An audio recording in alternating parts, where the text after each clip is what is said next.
DADDYGVILLE'S world.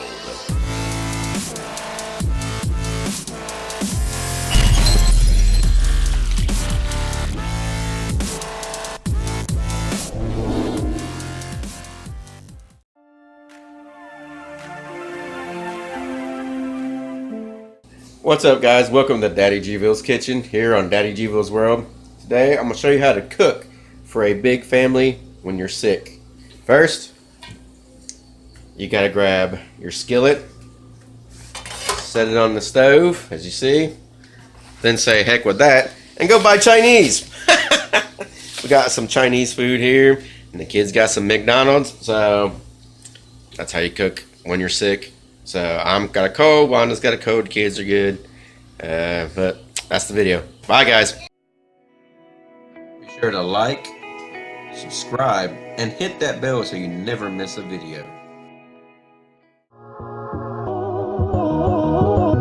You're getting all hung up on imaginary problems. You gotta focus on what's real, man.